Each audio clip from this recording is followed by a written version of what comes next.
Good morning, everyone. Welcome to the Council for Strategic Affairs monthly roundtable discussion. My name is Dr. Adityanjee, and I am the President of Council for Strategic Affairs. We are going to have our monthly roundtable discussion today, and the topic is, did Europe lose the Ukraine war? We have a very powerful panel today. Our panel has almost 180 years of collective professional experience, including the moderator. All our distinguished panelists have a doctoral degree in whatever field they are in. I'm sharing my PowerPoint. Those of you who registered probably saw this flyer. Our distinguished panelists are Dr. Swasti Rao, who's a fellow at Harra Kaker Institute of Defense Studies and Analysis. We have Major General Shashi Bhushan Asthana, Ambassador Kamal Sibal, and Major General Harra Kaker. A little bit about Council for Strategic Affairs. CSA imparts education in the field of international relations. The Council fosters discussion, dialogue, and debate on geopolitical issues. CSA encourages strategic studies in general to raise the level of awareness. We condemn terrorism in all its forms worldwide. The Council aims to contribute towards world peace and prosperity, and we promote people-to-people contacts and track-to diplomacy. We have a monthly roundtable discussion, generally second Saturday of each month at 10 a.m. Eastern Daytime. We have a monthly guest lecture by a domain expert on fourth Saturday of each month at 10 a.m. We have a new feature called Strategically Speaking with Dr. Adityanjee, a one-on-one interview. We organize symposia, meetings, and conferences. We promote publications of articles on geopolitics and related subjects. There's a summer internship program for college students and a fellowship training program in strategic studies. And this is one of the distinguished panelists, Dr. Swasti Rao. She is an associate fellow at Europe and Eurasia Center at Harra Kaker Institute of Defense Studies. She has an MA and MPhil in international politics from JNU University and has completed her PhD in advanced comparative politics from Tsukuba University in Japan. She has appeared on our platform on several occasions. Our second distinguished panelist is Major General Shashi Bhushan Asthana, who is currently a course director at United Services Institution, more than 450 publications, and he has also appeared on several of our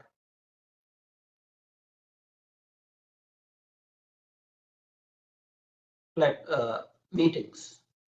Then we have Ambassador Kamal Sibal, and nobody needs actually introduction from me when Ambassador Kamal Sibal is concerned.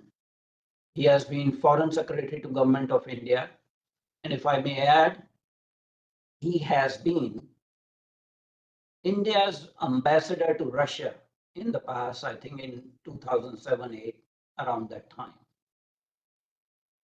And lastly, we have Major General Harra Kaker, who was the head of the Department in Strategic Studies at College of Defense Management, where he wrote extensively on futuristic planning and enhancing joint operations.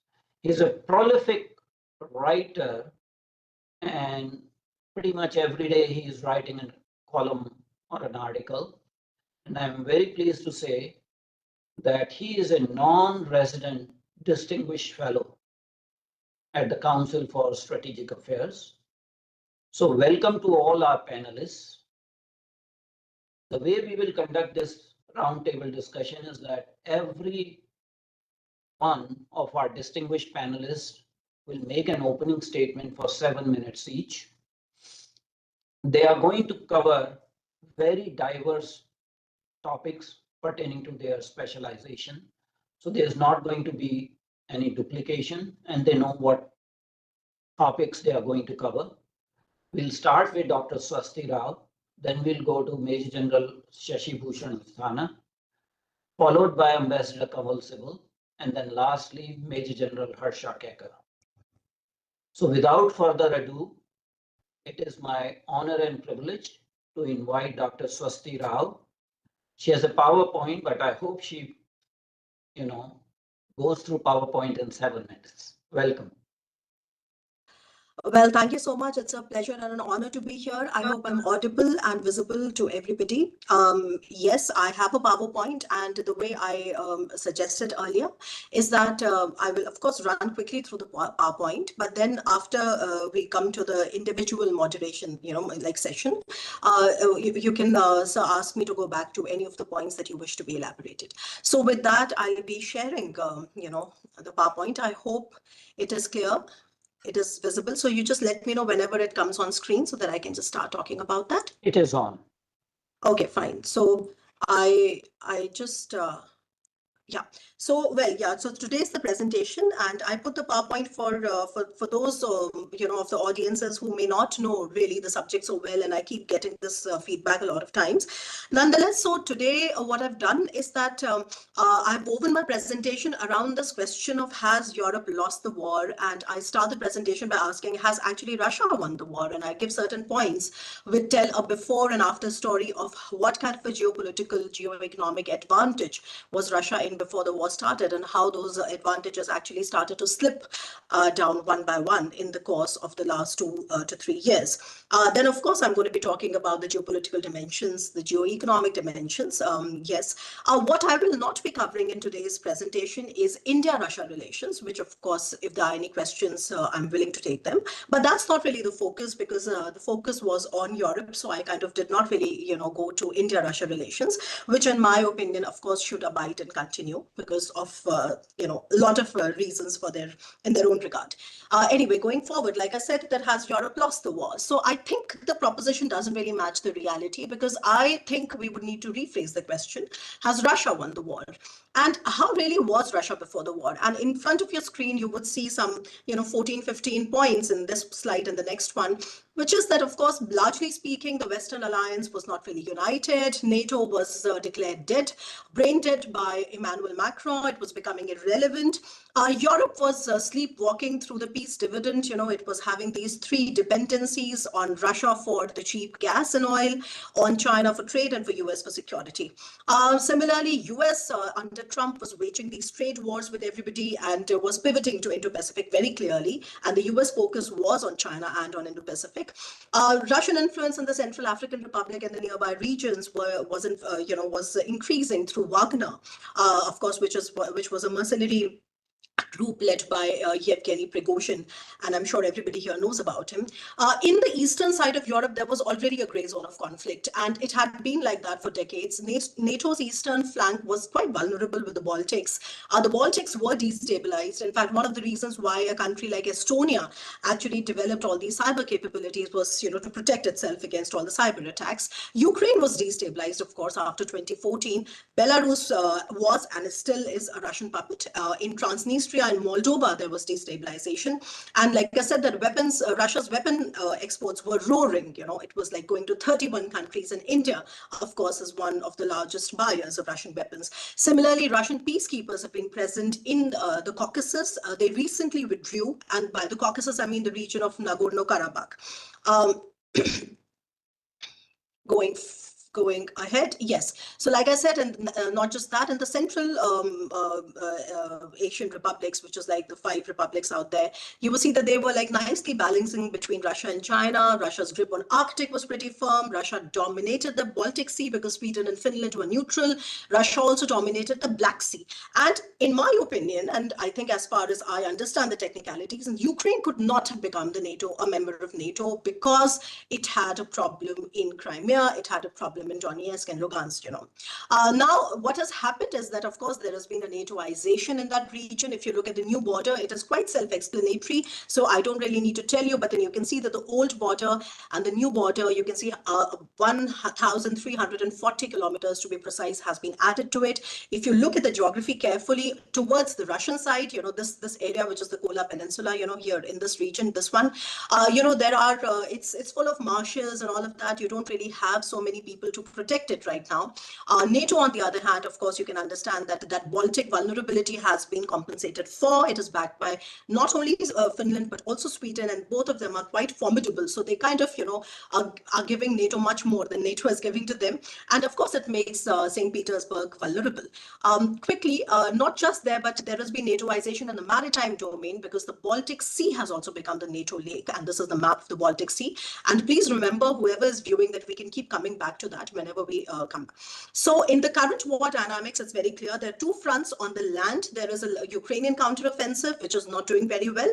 But like I said, even the Russian counteroffensive actually has not been doing very well, because if you look at the data, you don't really find very convincing arguments of how has each side been counter-taking, and losing territory. The bigger problem for Russia is in the maritime domain, because the Black Sea Fleet, considering that Ukraine never really was a navy and was considered, was called a mosquito navy and all of that, I think the setbacks in the maritime domain in the Black Sea are a little serious. And now this particular side is basically just telling you in detail about what really been happening, how has Ukraine been attacking the Russian facilities and the warships, etc., in the Black Sea.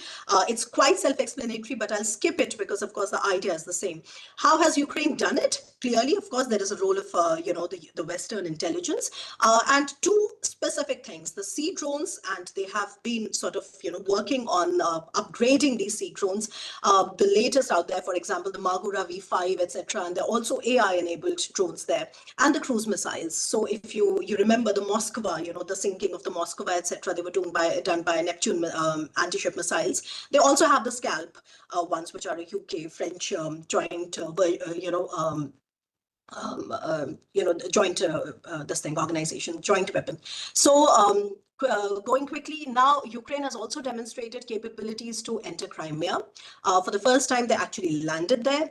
Now, what I'm trying to say is that if you look at this particular reality, you find it very strange as to why Russia, with every bit of advantage in that region, has not been able to hold on to its superiority of sorts, which it always had. It always had that. It has Sevastopol there. It has the Black Sea Fleet there. It has the headquarters there.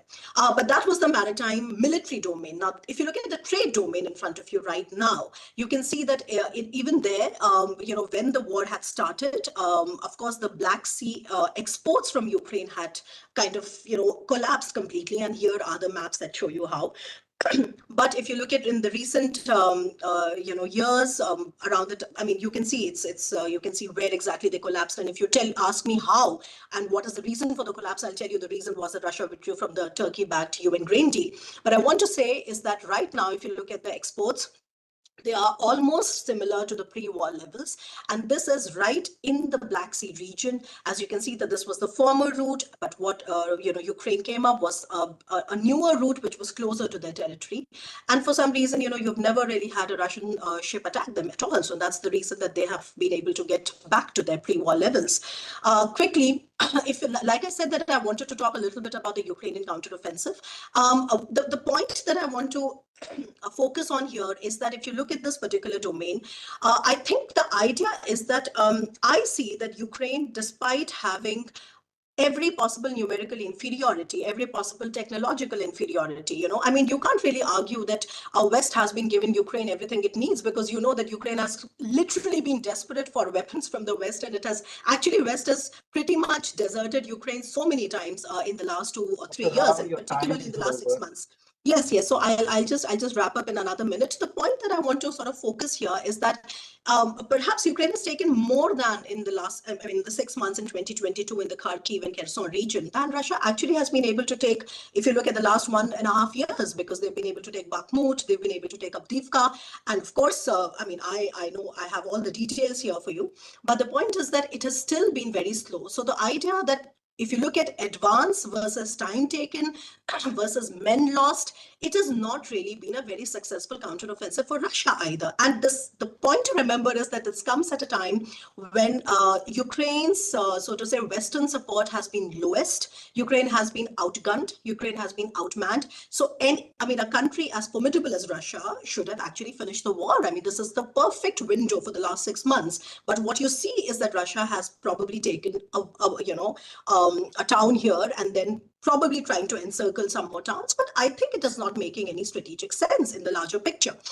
Very quickly, I mean, this is just about the I think Russian you need to strategic conclude, losses, Dr. but Rao. yes, I will, sir. And in the other slides, what I'll do is that I just stop here, and maybe later when I come back, I'll just tell you what more I had to talk about, though I was coming to the end of it. But yes, I wanted to talk a little bit about mobilization, and more than that, I wanted to talk about Europe. What is actually transforming in Europe, and can you actually say that Europe's suffering today actually amount to a defeat of sorts? And ultimately, I wanted to ask the question of how do you actually formulate the idea of defeat in a war that goes on for 3 to 4 years. So I'll come back to that, but yes, thank you for your patience and for letting me have the first chance. Thank you, Dr. Rao. Now we come to our second panelist, Major General Shashi Bhushan Asthana. And I believe Major General also has a PowerPoint. So please go ahead, sir. Okay, without wasting any time, I've been asked to speak on the military analysis of it. While the kinetic contact war is between Russia and Ukraine, the US-led NATO and Russia are fighting a non-contact, non-kinetic, undeclared war in multiple domains, which includes economic warfare, diplomatic warfare, political warfare, information warfare, cyber warfare, and so on and so forth. So therefore, the war, the two sides are slightly different than only Russia and Ukraine. That's first point. Secondly, as of now, what is happening that both sides are looking at standoff attacks. The warfare is more of attrition warfare. Even the recent offensive, which is being talked about in last 2-3 days, that is also a penetration, an attempt of penetration, which is also an attrition warfare. The maneuvers are not there, which I will be explaining on the slides a little later. But the narrative has changed. Earlier, the narrative used to be Putin must lose. Today, the narrative is Putin must not win. Now, there is a subtle difference between the two. Earlier, perhaps the narrative used to be we will support as long as it takes. As of now, it is as long as we can. So there is a subtle shift there. Secondly, there are certain limits and bounds as far as warfare is concerned, in which this operation is going to be prosecuted. Russia, with the largest nuclear weapons and the hypersonic missiles, cannot be annihilated or defeated, decisively defeated, unless anything of that is brought into scope. Secondly, US will not risk annihilation of Washington stroke New York to save Ukraine or Poland. Thirdly, despite all the support, Ukraine requires foot soldiers to win this war. So therefore, let's be quite clear as to where the fault line lies. Thirdly,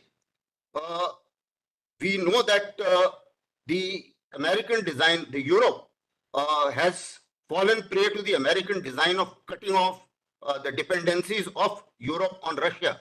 And they have fallen prey to it, and they can't get out of it. So therefore, they will have to take certain decisions, whether they like or not, in favor of what America tells them. And lastly, Ukraine cannot capture the entire territory as was being claimed earlier by any stretch of imagination unless the NATO soldiers land up there and there is some, shall I say, pushback as far as the nuclear aspects is concerned. So with that, I think I'll share the presentation first because when we are looking at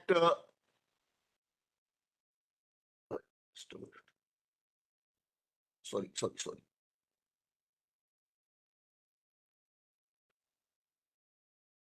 Oh.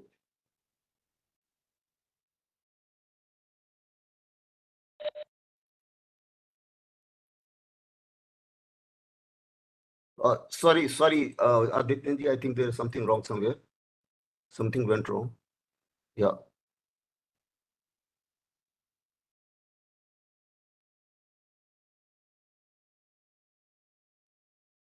Oh.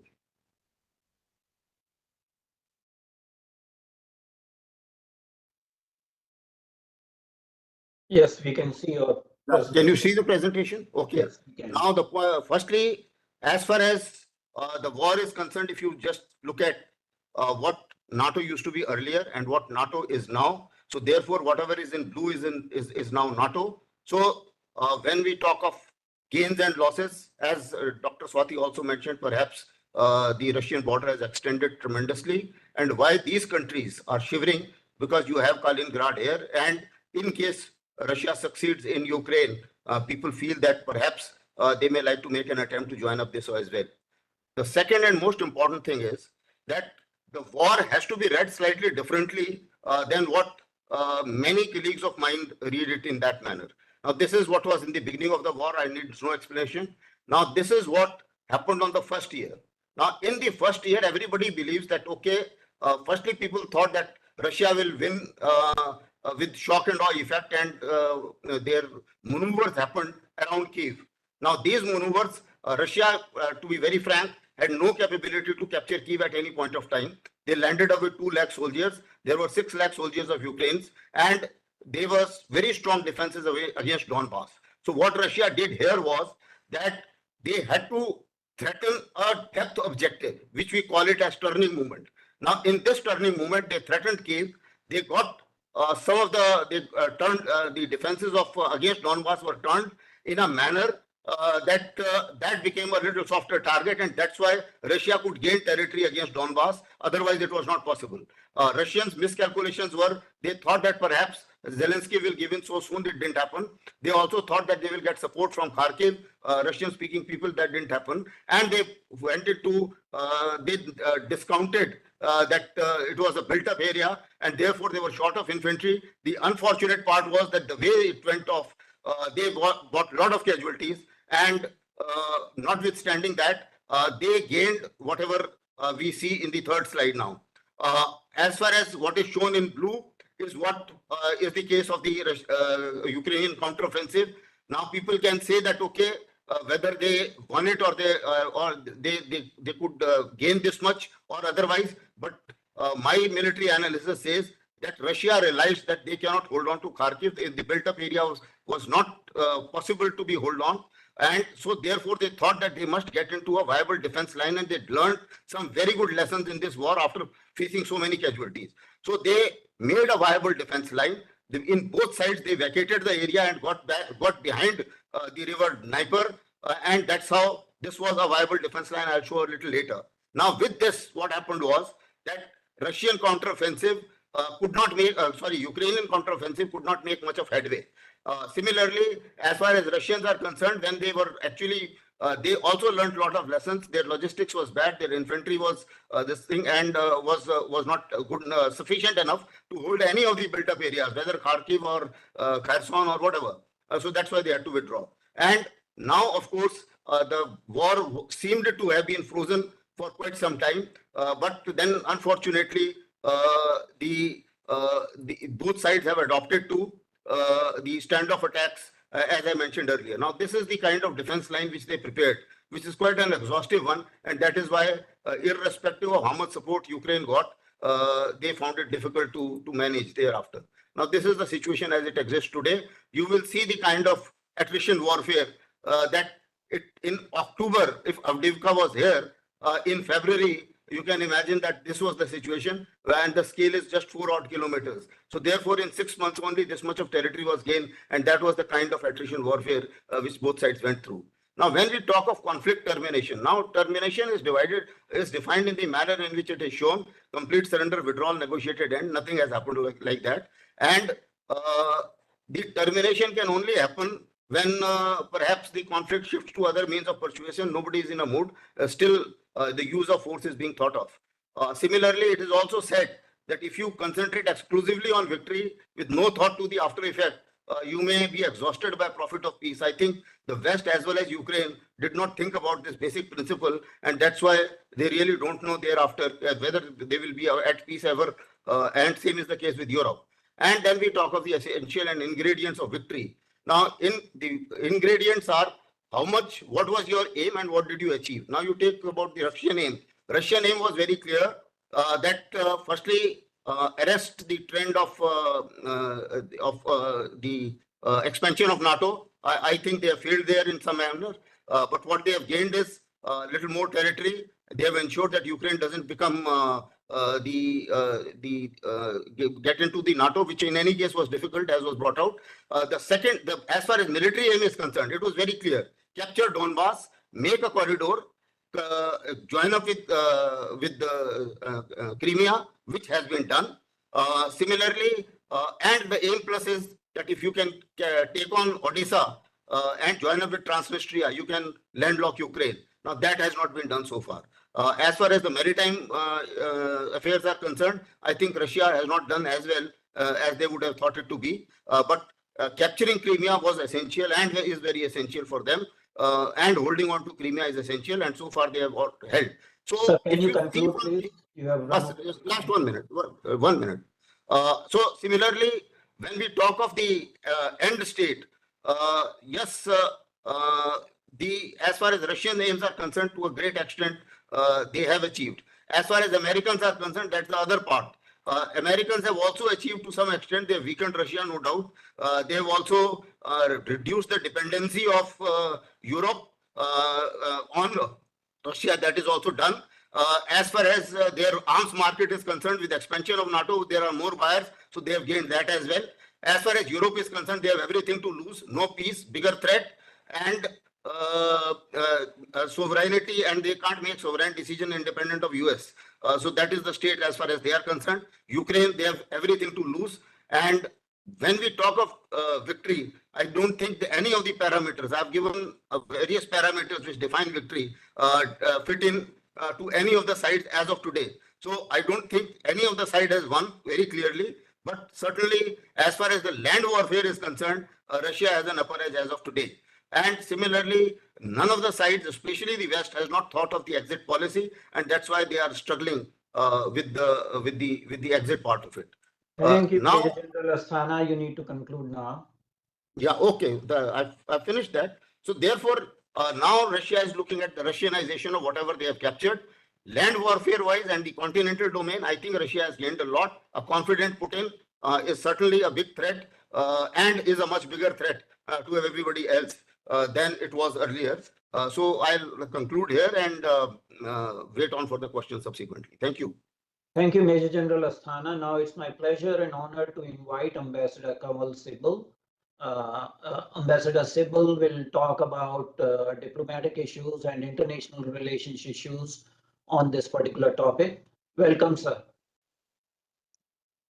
Well, the subject is, did Europe lose the Ukraine war? My view is that it was not for Europe to win or lose the Ukraine war, frankly. The contest, if you like, or the conflict is between the United States and Russia, and obviously NATO, but NATO is dominated by the United States. So when you talk of NATO, you don't talk about Europe. You essentially talk about US.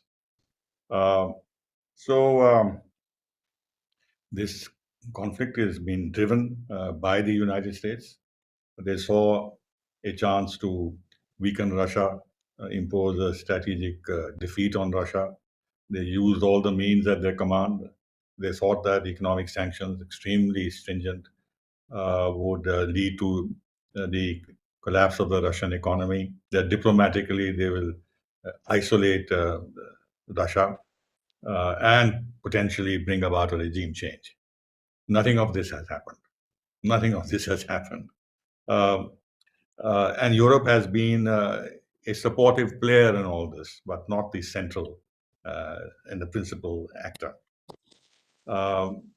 Even if Europe was to think about winning the Ukraine war, it doesn't have the independent means to do so.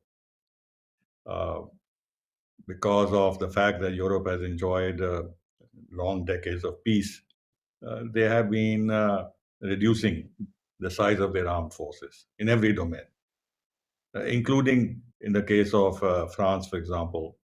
They pared down their nuclear arsenal very significantly, got rid of all land-based missiles and everything else, because they didn't expect that there would be this kind of a confrontation on European soil.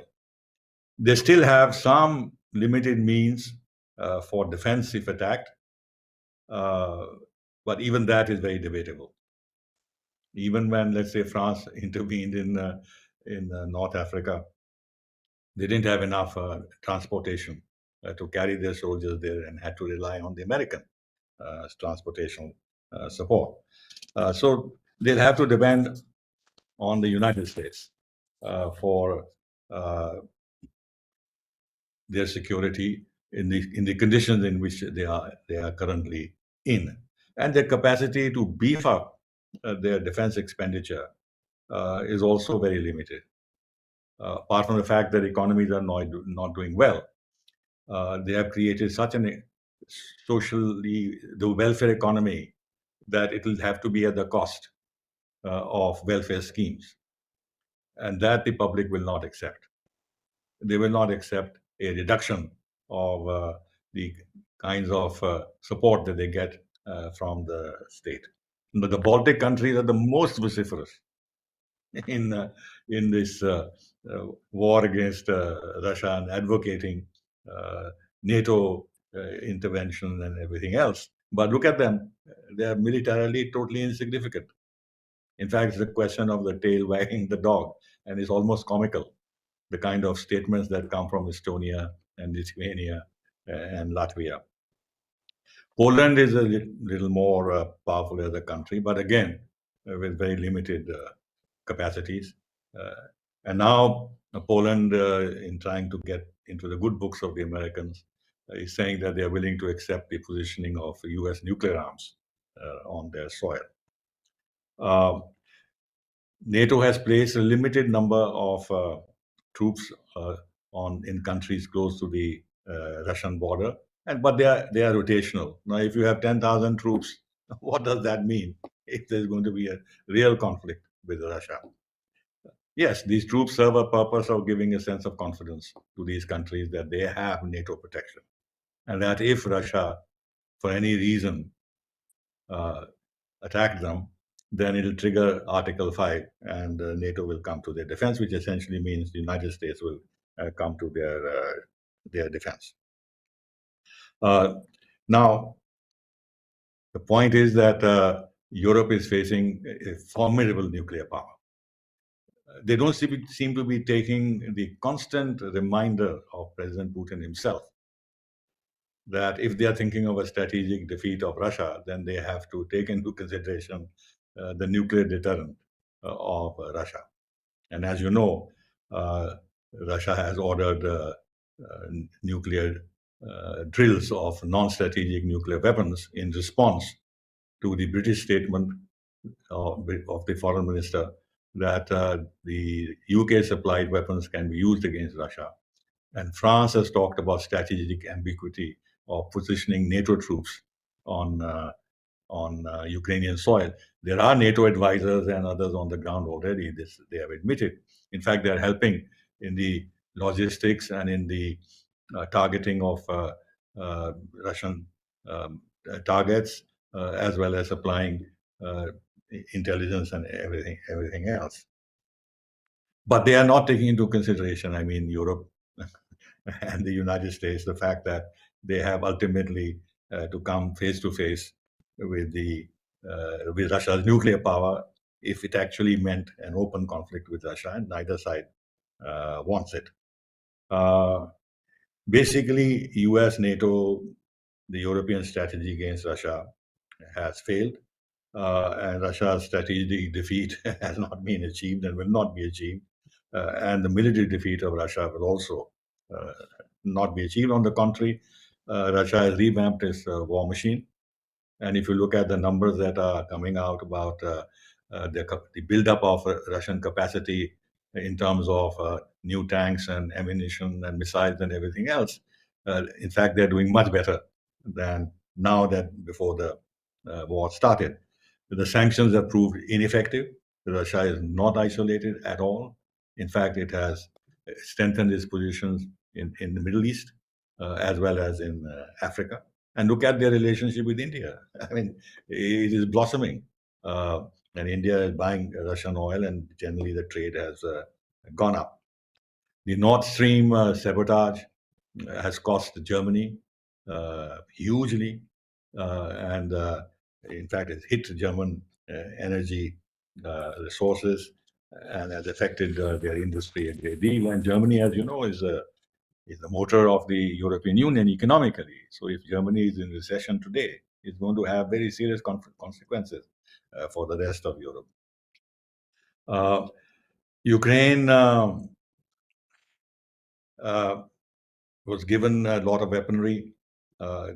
In fact, this counteroffensive that Ukraine planned last year, there was a great deal of confidence by the United States and others that this will succeed. And I know this from inside. But it has failed. There has also been, as you know, periodic noises by the United States that there cannot be an endless supply of support, weapons, and finances to Ukraine, which has in fact troubled the Europeans a great deal, that America may actually at some point, like in Afghanistan, simply draw back. And what is worrying them much more now is what is happening in Gaza, where the US attention is now focused on Gaza. And Ukraine has actually been removed from the front lines of US thinking in terms of the challenges that they have to cope with. There's a talk of F-16s, but they haven't yet appeared on the horizon. But it's very unlikely that F-16s is going to make any great difference. The ammunition shortage that we already know of is being talked about. They're trying to ramp up their ammunition production, but it still remains limited. In fact, when we talk about, I'll just take a minute, since they talk of positioning NATO troops on Ukraine if needed as part of strategic ambiguity, this itself is a recognition that that they have not succeeded in their objective. As you also know, that there are divisions within the European Union. The Hungarians have a position, the Slovaks have a position, the Austrians too. They don't want a war in Europe. And they don't want to be part of a military confrontation with Russia. And finally, Ukraine now is facing a huge shortage of manpower. In fact, they are trying to persuade the countries where the Ukrainian have gone to send able-bodied Ukrainian men back into their country. So there's a huge internal issue. And finally, I would say that for what I see from what I hear from inside is that the leadership in Ukraine has seen the writing on the wall, but they really don't know what to do, how to move forward. And the fact there is this Swiss peace conference that is being thought of, nothing much will come out of it. But nevertheless, it's also an indication that the Europeans are not very confident that their objectives are being achieved in Ukraine. Thank you. Thank you, Ambassador Sibal, for a very lucid presentation on the international ramifications and especially predicament of EU at this juncture. Now it's my pleasure and honor to invite Major General Harra Kaker. And as I said, he is a non-resident Distinguished Fellow at Council for Strategic Affairs. Welcome to you, sir. Thank you, Dr. Adityanjee. In fact, a lot of what I plan to cover has been in some form been referred to by the earlier speakers. So let me just go through it with some links. The war in Ukraine, it's no longer a special military operation. It's been going for over 2 years. Casualties in terms of killed, wounded, equipment losses have been very high. True figures are not known and are unlikely to be known. Civilian casualties have been equally high. And I'm going to go through with comments by people involved. The Ukrainian energy minister stated last week only. Today, we're talking of losses of more than $1 billion alone in the power sector. If attacks continue, then it's obvious that the losses will grow. Russia considers it a war against a combined West. And this is what Dmitry Peskov mentioned. While the West considers the Russian action as an invasion of a free state, the difference in perceptions between the two sides is evident. Till mid last year, the West and Ukraine were very hopeful of pushing the Russians back and inflicting a military defeat. Thanks to the influx of mercenaries, nationalism of Ukrainians, increased volunteers, superior weapons and ammunition from the West, intelligence inputs, joint planning, and Western-backed military training to Ukrainian soldiers. Such was the confidence last year that in June 23, Zelensky announced the launching of the counteroffensive to regain lost territory. He said, I don't know how long it'll take. To be honest, it can go in a variety of ways, completely different, but we're going to do it and we are ready. There was a lot of hope. By mid-August, the offensive was gone. And now Zelensky admitted, we waited too long. They put mines. One of the lamest excuses ever heard. Anthony Blinken tried to cover up the story. Ukrainian forces have taken back more than 50% of the territory seized by Russia. Everybody knew this was false, and it was only to convince Americans that aid would continue. Colonel General Syrsky, the Ukrainian army chief, recently stated on Telegram, the situation on the Eastern Front in recent days has gone considerably more tense. And he stated, and the fact is out in the last 2 days, that the next Russian offensive is expected any day. Zelensky went so far to say that the Russian army is taking advantage of a situation where we are waiting for supplies. But the fact is, the Russian offensive is in the northern sector, in the Kharkiv sector. Nobody knows. Is it the main offensive? Is it a feint? Ultimately, they have two destinations, Kharkiv and Odessa. The moment Odessa goes, the entire Black Sea area is out from the hands of Ukraine. It's going to be a disaster. Since the Hamas attack on Israel, funds and equipment flowing into Ukraine is slowed. The US Congress delayed clearing military aid for Ukraine for multiple reasons. Trump, who's likely to come in, has a different perspective on the war. The fact is, Europe never enhanced its military production to levels of war. And with peacetime production, it cannot meet the demands of Ukraine. Ukraine also did not employ its economy post the war started to switch its peacetime industries into war production. It continued banking on the West for support. And Zelensky even threatened the West that this aggression and Putin's army can come to Europe and then the citizens of the US. They will have to protect Europe because they're NATO members. He kept hoping that his threat to Europe would push NATO to enhance support. But within Europe itself, there have been differences, as the ambassador mentioned. Hungary and Slovakia are two clear examples. Nations are now looking at their own economies. Further, what gets further aggravated to Europe is there have been no gains being made by Ukrainian forces, which has led to reduced support. Now, the delay in the US Congress has impacted the Ukrainian forces. Ukrainian front lines have begun to collapse. Artillery ammunition has been unavailable to stem Russian advance and troop concentrations. Russian advances have been slow but regular. A Ukrainian general mentioned again on Telegram. There's nothing that can help Ukraine now because there are no serious technologies able to compensate Ukraine for the large mass of troops Russia is likely to hurl at us. The US Congress gave $61 billion. But out of this, $23 billion will be expended within the US to replenish its stockpiles. $14 billion for procuring new weapon systems for Ukraine, but directly within the US. $11 billion to fund ongoing military cooperation and training. Only $8 billion will go to Ukraine for salaries and other purposes.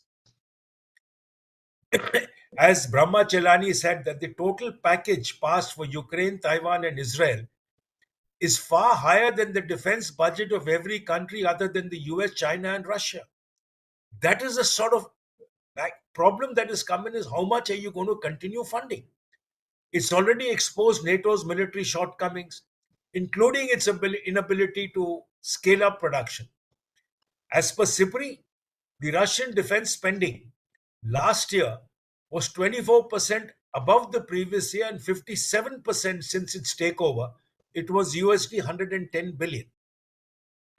As far as Ukraine was concerned, it was 64.8 plus 35 billion received as aid, almost the same as Russia.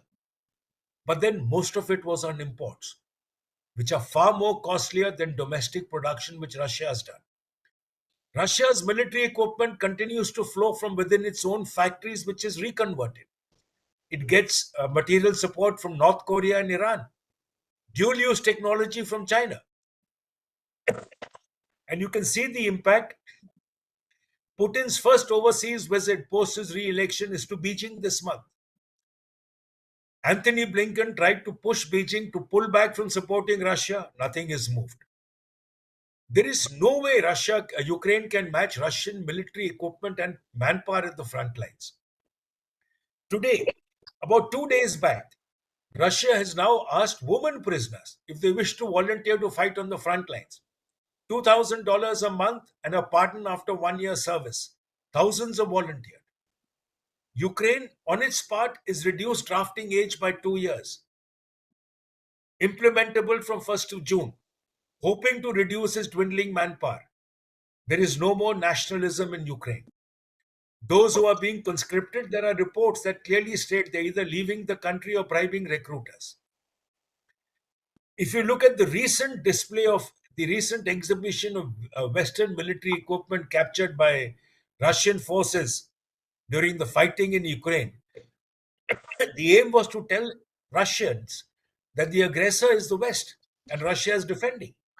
In fact, Germany was amongst the first few nations which criticized this move, saying it's embarrassing for them.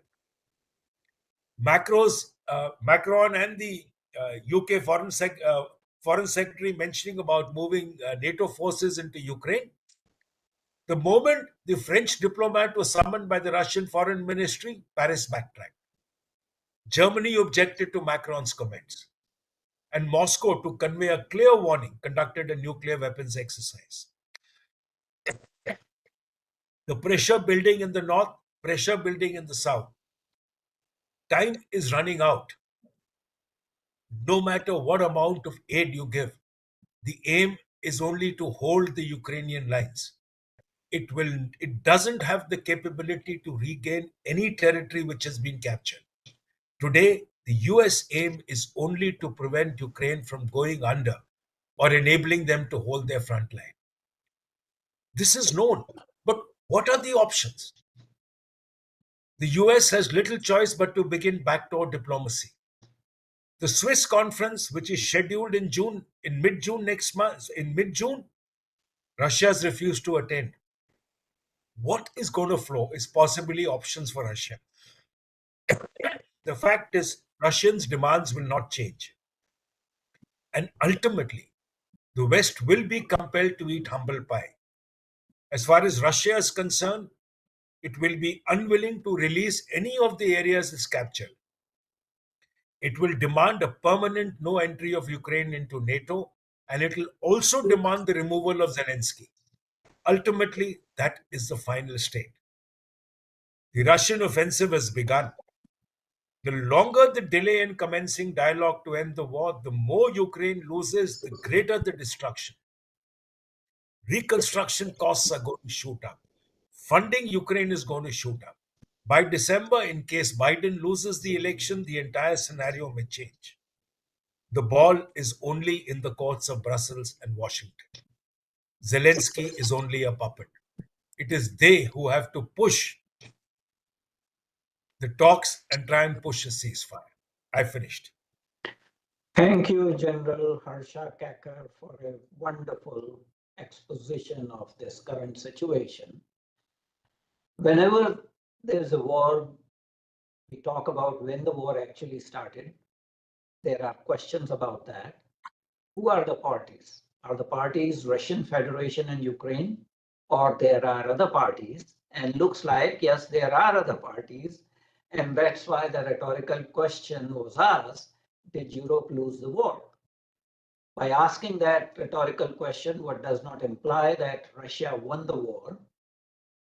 What are the parties that are actually involved in the theater, but the victors may be totally different? And I think we will probably come to that sort of realization. On this platform, we have discussed that there is a stalemate, there's a quagmire in the previous discussions. But I specifically posted this question to highlight other dimensions. My question to Dr. Rao is, in geoeconomic terms, can you calculate a dollar figure for Europe about lost business opportunities, increased cost of energy from this conflict, and overall increase in their defense spending this war has brought upon Europe? And when I say Europe, I basically mean EU and the NATO, devoid of United States. Do you have any dollar figure in terms of whether they gained or they lost economically? Well, you asked me the dollar figure. Nobody has the dollar figure actually, and because it's an ongoing war and it's very difficult to assess with sincerity. I mean, one can just go on giving rhetorical things and, disinformation, which is not really there and verifiable. But honestly, it's an ongoing war. How do you give a dollar figure? But what I can give you a dollar figure for is that, for example, these notions that Europe has reduced support. I mean, I don't know where this is coming from. Today, the second biggest military supplier to Ukraine is Germany.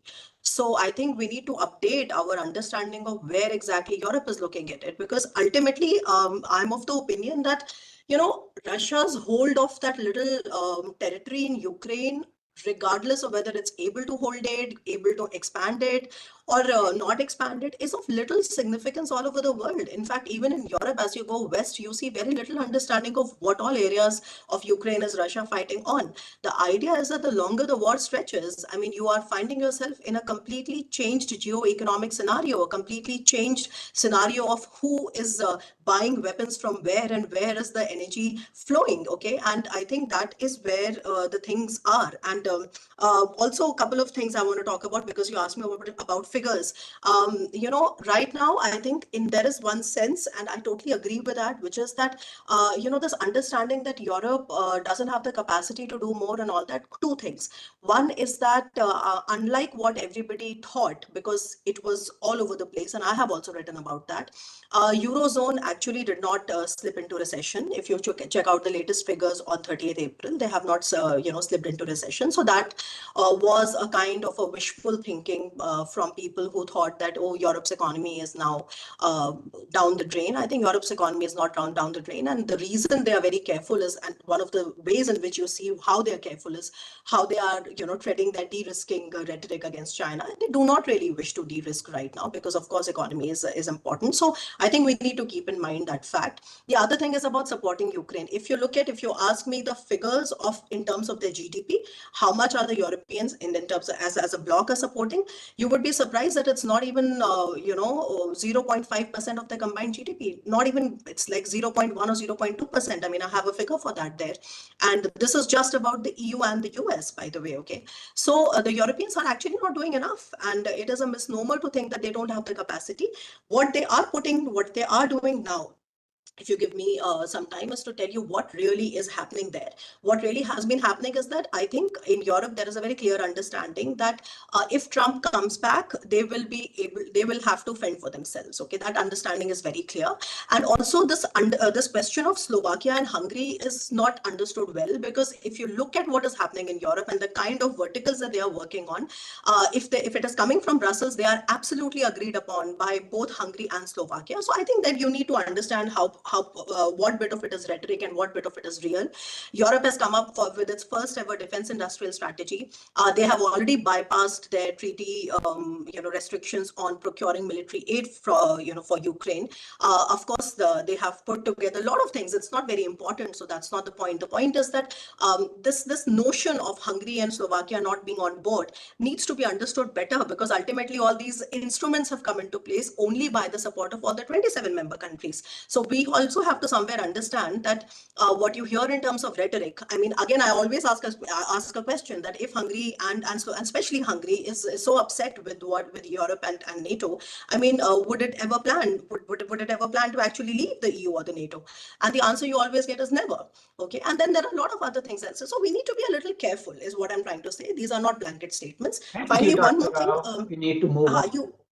Yes, I will wrap up. And so ultimately, yes, it is very difficult for me to put a figure on. The only figure that I have, which is kind of verified by multiple sources, is that the cost of rebuilding Ukraine stands at about $1 trillion, which is very, very serious. And US is trying to look at it in its own way.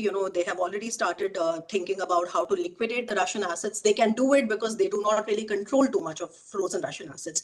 The EU, on the other hand, has the majority of those frozen Russian assets that they froze. If you remember the SWIFT sanctions when the war began, and they are not mulling to liquidate it. They cannot do it. What they are doing is that they are using now the profits for them for Ukraine. And ultimately, like I said, that it really doesn't resonate, whether Russia is able to hold on to Ukraine, not hold on to Ukraine. I mean, a military power as formidable as Russia is not able to finish the war. I mean, it has every reason to just finish the war. It is absolutely able to understand that the West is not going to support Ukraine in an even manner. And if it is not able to do that, I think it is very rhetorical, to hear give sweeping generalizations about everything going fine. Of course, I mean, if any bit, mobilization is not really happening in Russia right now, and that is the reason why they are recruiting 30,000 soldiers. So it will happen sooner than later, of course, and there is no question on comparing the military might of Ukraine with Russia. I need to address questions to other panelists. Yes, you can do that, but yeah, I think we all need to be careful on question is Major General Asthana. Major General Asthana, you talked about strategies and plan for termination of war. We had a very famous Powell Doctrine enunciated by General Colin Powell. Say again, I missed your last word. We had a very famous Powell Doctrine enunciated by General Colin Powell before the Gulf War II, in which he had said there has to be a massive and overwhelming force. There has to be an end game defined, and that has to be followed by quick exit. Now, looking at Russian response, when they planned it as a special military operation, did they learn anything from the Colin Powell Doctrine? Certainly, they didn't learn much from from that doctrine, but they have learned from their own mistakes as the war went on. The end state, I think, aim-wise, Russia was little better than the other side, because they had fair amount of clarity as far as aim is concerned. Donbass was certainly there. That corridor was certainly there, and therefore, and their end state was that certainly they were looking at in a manner that Russianization, at least shall I say, linguistic territory, they should be able to capture. So from that point of view, there was a fair amount of clarity. But as I said, when we talk of the strategy which they have adopted, initially the strategy which they have adopted, they suffered. They went in for maneuver approach in areas which is built up area where it was not applicable. And subsequently, they also did not bother about having a viable defense line to fall back. Subsequently, they learnt it. And in a war with Russia, a country like Russia, you have to see that they are in a position to see through a long war. Notwithstanding what my other co-panelists are saying, here is a country which won a war against Germany after losing 27 million civilians. It has that kind of resilience. And therefore, despite what has happened, you see the kind of popularity which Putin has. Maybe all the leaders in the Western side may change, but Putin still will be there. That is the kind of situation which we face in Russia. Most important thing, which my co-panelist was trying to highlight, there may be no dearth of money as far as USA is concerned and Europe is concerned. But who is going to give the soldiers? The problem is you do not win a war without soldiers on ground. You require the amount of soldiers, the hike of military production with the United States and with Europe is 20% from the beginning of the war. The hike with Russia is 400%. So there is a mismatch as far as the determination to win the war is concerned. So that's one part of it. Secondly, when you talk of shall I say, Russians' further intentions, I think they have gained hell of a lot. Even if the West decides to freeze it, I don't think you can say that, okay, Russians have lost out. Yes, they have the capacity of taking a fair amount of casualties, and they have done so. But on the other side, as far as the West is concerned, I don't think that the economies, I don't know, maybe we are reading a different figures, but I don't think that any of the European economy has done better than Russian economy. That is what the statistics tells us. I don't know which figures are we referring to that the European economy is doing well. So this is what perhaps I think. As far as the strategy is concerned, yes, they have learned their lessons. Apparently, as of now, they are, I think, reasonably okay. Let's see how it goes, because everything will depend on how much support and how much perhaps the kind of combat power which the other side is able to generate. Back to you. Thank you, General Asthana. My next question will go to Ambassador Kamal Sibal. Ambassador Sibal, when this war started, there was a lot of noise or chatter in US think tanks. And the chatter was to use this opportunity to break Russian Federation into multiple smaller states or statelets, analogous to what happened with the dissolution of Soviet Union. And there was a lot of talk going on that this conflict, this war in Ukraine, should be used to bleed Russia dry and break it apart, just like we did at the end of Cold War. Any comments on that? Well, I've already, in my presentation, answered that question. Nothing of that kind has happened. US think tanks can imagine whatever they want, but that doesn't necessarily mean that they control the future of other countries. I mean, look at, these think tanks can talk all kinds of nonsense, but look at what happened in Afghanistan. The Americans ran away. They've not succeeded in Iraq. They didn't succeed in Libya. They haven't succeeded in Syria. So in Iran, look at Iran. Despite all the sanctions over the years, and the most stringent ones, look at the Iranian military machine. They are supplying drones even to Russia.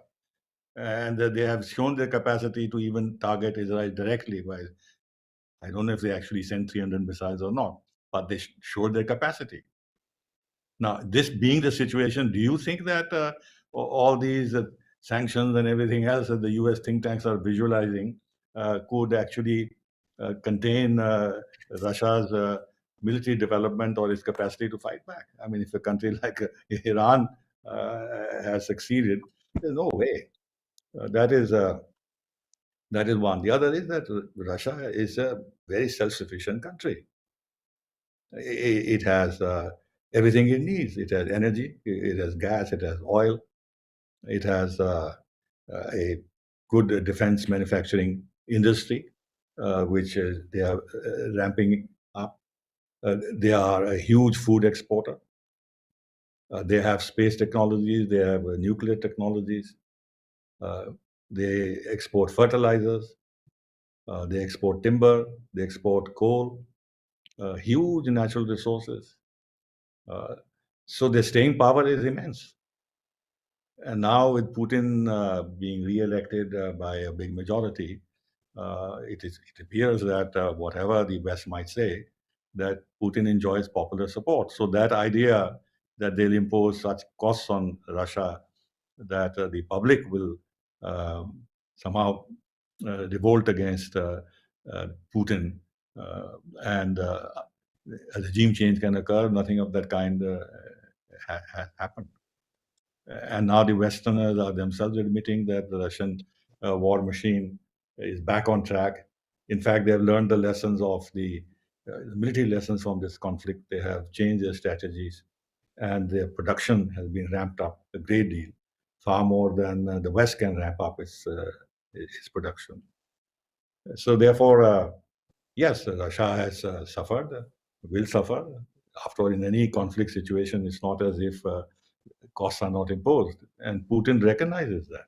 In fact, Putin says that this has been a good thing in some senses, that we have been forced then to develop our domestic capabilities, that we were able to get a lot of things from the West, including technologies, which are now being denied to them.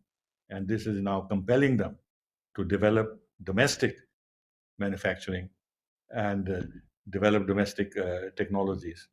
So in that sense, the sanctions have been good in terms of this Atam Nirbharta that now Russia is also pursuing. I think that's where the situation is. And finally, a point about, I was just looking about Germany. In 2024, their growth will be 0.1%. I don't think that is a very impressive rate of growth. Thank you, Ambassador Sibal. My next question goes to General Harra Kaker. General Harra Kaker, we have talked about everything in this panel discussion. Sometimes the winner of the wars are those who are not party to the war directly. And there is an opinion going around that the winner of this war is actually China. Any comments? Where is the Chinese president now? He's visiting Hungary and Slovakia, the very two countries that are in the middle of, they are the major object, providing major objection as far as this is concerned. US emphasis is completely, on Ukraine, Gaza. It's releasing funds for Taiwan. China is free. Today, the Philippines is as much as threatening to send the Chinese diplomats back because it's feeling the pressure coming in. China has learned valuable lessons from this war, which it's going to go through. In fact, the Information Support Force, which it has created as part of a modernization or the breaking down of the Strategic Support Force, is a direct flow of lessons from the Ukraine conflict. Unless you control information, you cannot project the war the way you want it to, especially in front of the audience or in front of the world. They're doing it. They've learned from their dual-use technologies, which equipment, what failures. In fact, while we were discussing, the headlines just came through. that there's been a strike on a few of the Russian oil refineries, and there is a fear that the cost of oil may go up. Now, for China, which is getting its supplies from the Central Asian nations, is getting its supplies from there, it's the safest. So, as far as the US involvement in pumping funds into Ukraine, pumping funds into Gaza, reducing its concentration as far as the Indo-Pacific is concerned, the South and the East China Sea, China is happy. And as far as it's concerned, let the war continue. That's what it desires. Which is why, as far as it's concerned, it is providing dual-use technologies, pushing North Korea and Iran. I mean, after all, the Pyongyang, Beijing, Tehran, Moscow axis is getting stronger. So China is ultimately gaining, and there's no doubt about it. So I guess we agree on that. Going through the comments in the chat box, which I am reviewing, there's a very particular comment by Mr. Verghese. I live in the UK and can definitively state that the economy is in extremely bad state. It's even worse in mainland Europe, especially Germany. So I would like any of the panelists to chip in about UK's economy suffering in relation to this war. Anyone has any data? Yes, of course. I would like to come in here. The point is not that these economies are not facing any challenges. Of course, these economies are facing challenges, and they have been facing challenges, especially in the case of UK after Brexit, after COVID. I mean, it's absolutely writing on the wall that they are not facing any economic. The idea is about the size of the economy per se. I think there's some bit of a conflation here going on, which we are conflating two things, which is that the size of the economy on the one hand versus whether or not the economy has been able to show any growth. Okay, and of course the European economies are suffering on that. However, when I said there is no recession in the Eurozone, of course I meant the Eurozone, and of course UK is not really a part of the Eurozone there. Number one. Number two, I think what we need to be a little careful about is in saying that when you say Russian economy is doing well, it's the war economy. 6 to 7% of Russia's total GDP has been directed to the war. If you get into the details, any economy is going to pick up by that logic. Please tell me, North Korean economy must be doing very well too. So are you going to celebrate that and say that, oh, North Korean economy is doing very well and is beating the West? I think we need to be a little careful. Of course, the Russian war economy is doing well because 7 to 8% of its GDP has been directed to to all of that effort. It is coming at the cost of completely collapsed foreign direct investments. Also, I would like to know if Russia is so self-sufficient. In fact, it should be, because considering that it is an oil exporting state, it has such vast reserves of hydrocarbons. The per barrel cost of extraction in Russia remains the highest in the world. If you compare that with Saudi Arabia, it is about $17 per barrel. In Russia, it is close to 40 or 50 dollars per barrel. So I think Russia actually needs to use. It's not true. Come on. It's not true. So please tell me what it is, sir. But yes, it is because of higher taxes and because of all of that put together. Selling oil at a loss, their economy will collapse. Yes, absolutely. Yeah, that's another thing. No, let me finish. Ambassador Sibal, you have to let me finish. The dollar was $60. If the cap was $60, I would request the moderator to please mute him. Okay. And the other thing is that because I'm not yet done. The other thing is, yes, no, that's not ridiculous at all. And yes, if you tell me, if you look at the oil and gas revenues. In 1 minute. Please conclude in 1 minute. Yes, I will. But the oil and gas revenues, according to the Russia's Ministry of Finance, has been dwindling from 2021 to 2022 to 2023 to 2024. It is the non-oil and gas revenues which have been going up, which has been driving the economy. So I think we need to be very careful when we say what really is driving the Russian war economy or not. There are certain strengths and we should be clear on those strengths. But as far as the data on oil and gas revenues is concerned, I can tell you 100% that from the Russia's Ministry of Finance that it is coming down. So I am very clear and I'm willing to share that with you. But I would, please don't, interject like that. And all right. So yes, back to you. Thank you, Dr. Rao. You made your point, and now I'll ask Ambassador Sibal to give his comments. No. There is nothing much I want to say, but I think the level of discussion should be serious and not just flash figures that the cost of production of Russian oil is $40-50 a barrel. I mean, it is absurd, absurd.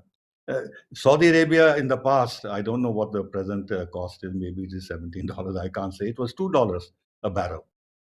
That is why it could increase production, it could lower production at will and control oil prices across the globe because it was a very low cost production.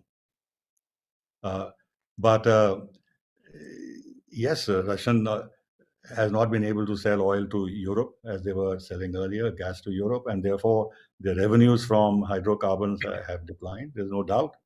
But they have been partially made up and significantly made up by what they are supplying to China and what they are supplying to India. And with regard to the North Korean economy and comparing it to the Russian economy, the North Koreans can't even feed themselves. I mean, Russia has a per capita income of $10,000 in the time when I was there. Maybe I don't know what the situation is today, but given the fact that they're self-sufficient, and if they don't aspire to have $40,000-$50,000 per capita income, they can survive very well as a reasonably good middle-income country. So therefore, rubbishing Russia and saying and giving statistics which don't have any legs to stand on, I think just lowers the level of the discussion. So I'm going to actually invite somebody from the audience, and that is Ambassador Pradeep Kapoor, who is member of our International Advisory Board. He put some comments there, but I'm going to invite Ambassador Kapoor if you would like to make any comments and join in this discussion. Thank Let's you. have a fresh viewpoint. Thank you so much, Dr. Adityanjee. It has been very fascinating to listen to all the speakers. And since I've known some of them personally for many years, it's even more interesting for me to get their understanding of the situation there.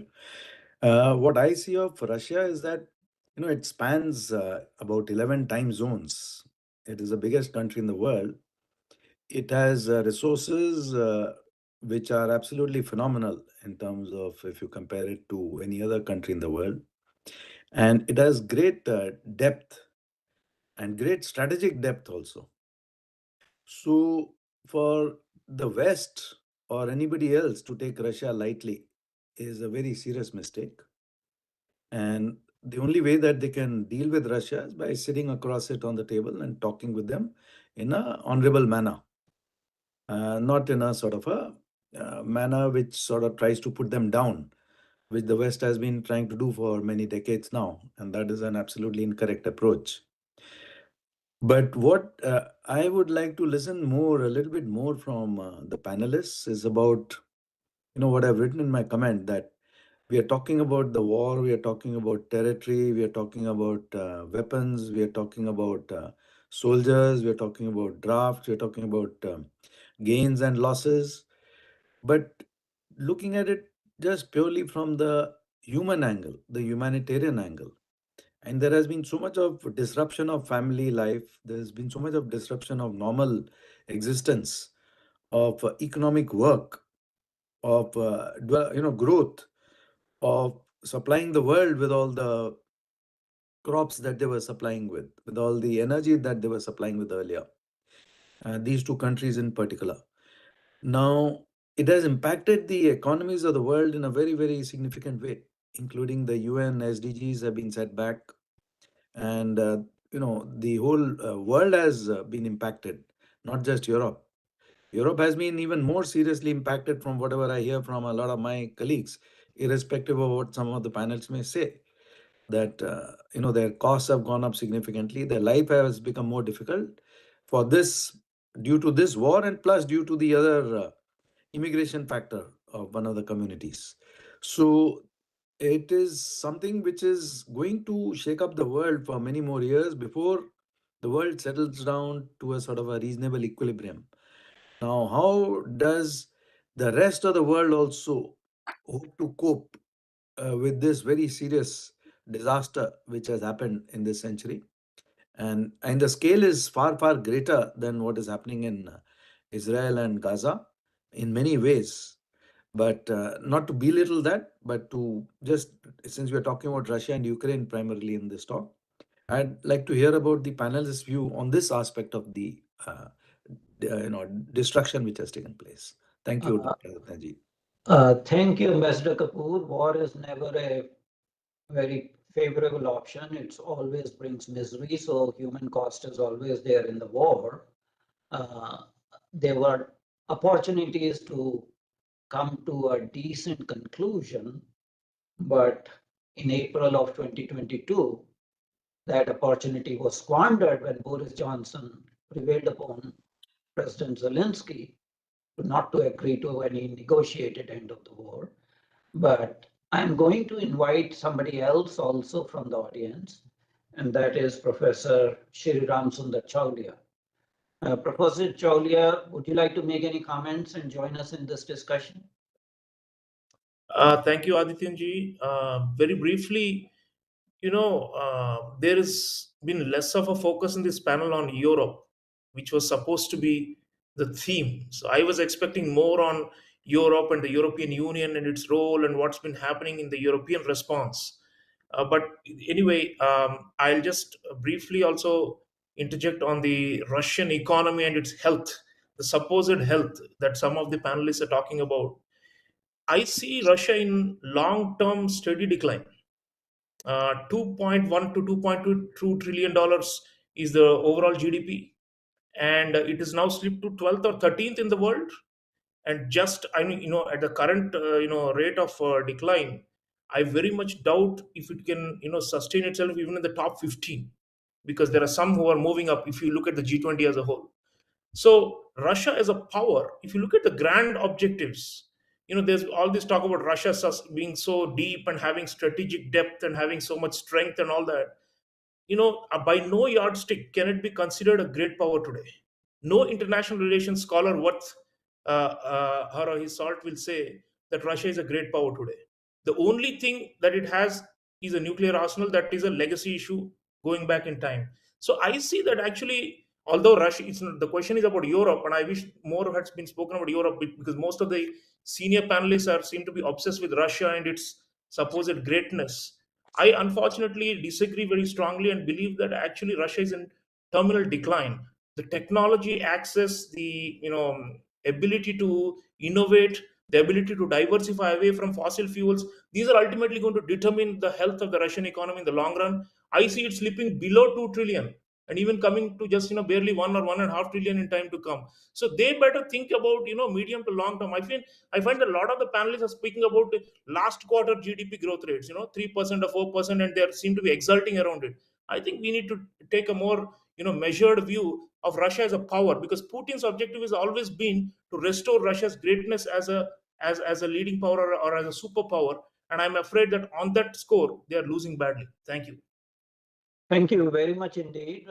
We are coming towards the end of our time.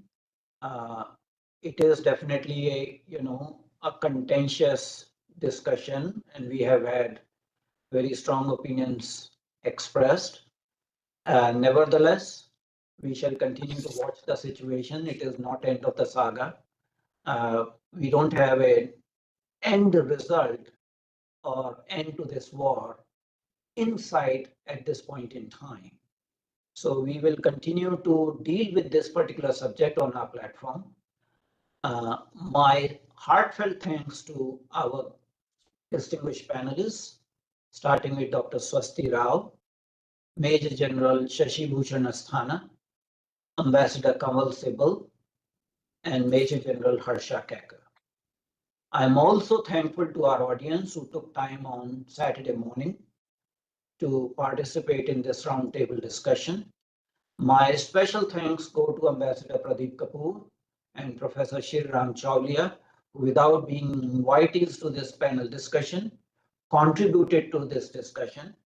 And lastly, my special thanks to Team CSA, mainly Mr. Rapudaman Pachauri, Mr. Rajiv Verma, Mrs. Chitkala, who work behind the scene to make possible for me to hold this kind of discussion. So thank you to all of you. Yes, we had some heated moments, but it is a very, topic which generates a lot of passions, but it is not the end of it. We shall continue to monitor the situation and possibly in some format or the other address this particular issue. Thank you very much indeed to all our panelists, our audience, and our special invitees. Thank you very much indeed. This will be available on our YouTube channel as well as on our website as a permanent resource. I would like to make an announcement. Our next event would be on May 25th. We will have a distinguished lecture by Squadron Leader Sadrul Ahmed Khan on China-Bangladesh partnership and its strategic implications. So we welcome you for May 25th event. Thank you very much indeed, and we are closing this session.